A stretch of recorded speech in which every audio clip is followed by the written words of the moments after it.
The monkey is tired. Not the good kind of tired. Not the kind that comes after a long hike or a hard day of work or even a particularly aggressive session of banana foraging. No, this is the other kind. The kind where he hasn't moved from the couch in 4 hours, hasn't spoken to anyone, hasn't done a single thing that could reasonably be called productive, and yet, somehow, he feels like he just returned from war. His arms are heavy. His eyes are glazed. There's a tab open on his phone that he doesn't remember opening. It's a Wikipedia article about the history of competitive cheese rolling. He didn't read it. He never reads them. And yet, here he is, cooked. Completely, thoroughly, inexplicably cooked. He didn't run a marathon. He didn't fight a bear. He scrolled. That's it. He scrolled and clicked and swiped. And now he's lying here wondering why existing feels like so much work. Sound familiar? Here's the thing. The monkey isn't lazy. He's not broken. He's not uniquely personally defective in some way that sets him apart from the rest of functioning society. He's just overstimulated. And there's a very specific reason for that, rooted in actual biology that nobody told him about. So let's fix that. The monkey's brain was not built for this world. That sounds dramatic, but it's just true.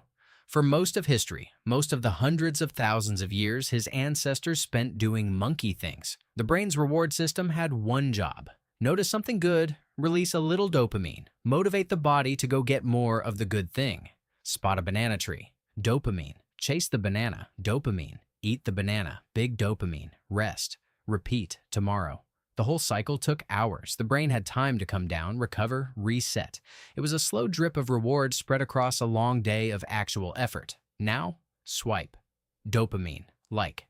Dopamine. Banana emoji in the comments. Double dopamine. A video of a dog doing something stupid. Dopamine. An argument in a thread about something that doesn't affect the monkey in any way whatsoever. Somehow, dopamine. The brain is getting hit 800 times in an hour with stimuli it was designed to receive maybe 3 times a day. And the problem isn't just the quantity, it's the speed. Each hit is faster, easier, and cheaper than anything real life could ever offer. Why forage for 2 hours when the banana comes to you? The brain doesn't have an answer for that. It just keeps saying yes. And yet, the monkey calls this rest. That's the trap. That's the thing that makes this so insidious and so hard to escape. Because it looks like rest. It feels in the moment like rest. He's horizontal. He's not being asked to do anything. Nobody is emailing him. Nothing is on fire. This should be recovery, but it isn't. What the monkey calls rest is actually passive consumption. And passive consumption is not the same thing as doing nothing. It's the same as doing something constantly, at full cognitive speed, with no meaningful output. It's a mental sugar crash waiting to happen. The brain is active. The brain is responding, reacting, processing. It's just doing all of it for no reason, with no result, leaving nothing behind except a vague sense of having wasted something important. True rest? Boring. Quiet. The kind of thing that feels in the first 5 minutes like being punished. Staring at clouds. Watching ants. Sitting in a park without taking a single photo of the park. The brain resists this violently because the brain has been trained to expect the next hit. And when the hit doesn't come, it panics. It reaches. It tells the monkey he's bored, that he's missing out, that surely something more interesting is happening somewhere on the internet right now. It is very convincing. It is also completely wrong. If you've made it this far, and honestly good for you, your attention span is statistically above average today. Go ahead and hit subscribe. More of this every week for the low price of one button tap. Now, here's where it gets interesting.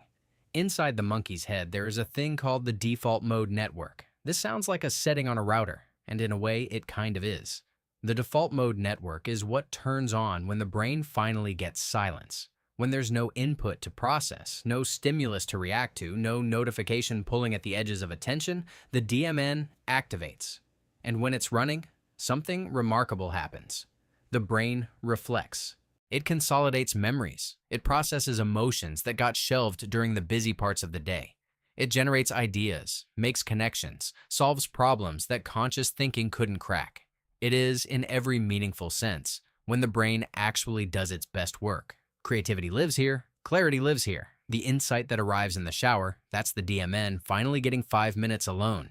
But here's what kills it: dopamine. Constant, cheap, fast dopamine. Every time the monkey picks up his phone to escape a moment of quiet, the DMN switches off. The recharge stops. The processing halts. The insights evaporate. The brain, which was about to do something genuinely useful, gets yanked back to attention by another video, another scroll, another hit, and has to start over.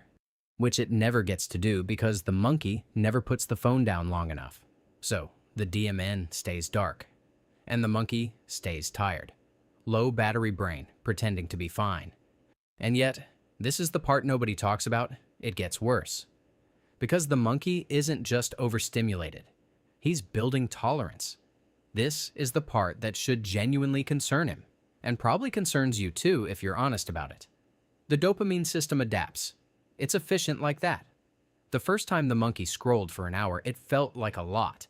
Now an hour barely registers. The videos need to be shorter. The content needs to be more extreme. The humor needs to be sharper. The outrage needs to be louder.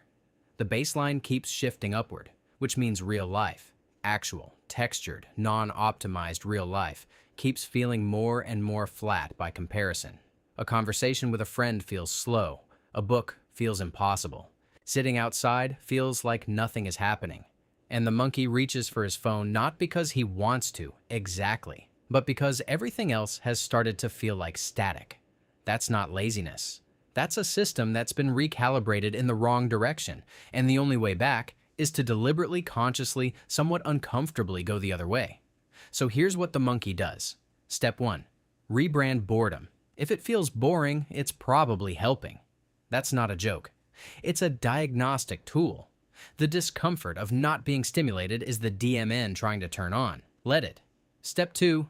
Touch grass. Literally, actually, physically go outside and be somewhere that has no notification bell. Nature doesn't ask anything of the brain. It just exists, slowly, at its own pace, and the brain, given enough time, starts to match it. Step 3. 1 screenless hour per day. Not forever. Not a digital detox retreat in the mountains. Just 1 hour, where the monkey does something that produces nothing shareable. Draws badly. Naps without guilt. Eats a banana slowly, tasting it, not photographing it. Step 4. Respect the energy. Mental energy is finite. It depletes. It needs recovery the same way a muscle does. Not passive consumption recovery, real recovery. Protect it like it's the last banana on earth, because in a way, it is. Step 5. Notice the reach. Every time the monkey reaches for his phone out of boredom, just notice it. Don't judge it. Don't spiral into a guilt loop about screen time. Just notice. The brain asked for a hit. That's useful information. Step 6. Give the brain something real to be interested in. A skill, a problem, a walk without a destination. Something with friction. Because friction is how the brain rebuilds its capacity to focus. It hurts a little at first. That means it's working. Before we get to the end, drop a comment and tell me, when was the last time you were genuinely bored? Not restless bored. Actually peacefully, productively bored. I'm curious. Maybe the monkey wasn't lazy. Maybe he wasn't broken or weak or uniquely incapable of doing what everyone else seems to manage with ease. Maybe he was just a brain built for banana hunts, handed a slot machine and told it was a salad. He didn't choose this. The system was designed to be exactly as sticky as it is. But knowing that, having a name for it, a shape for it, a reason, that changes something.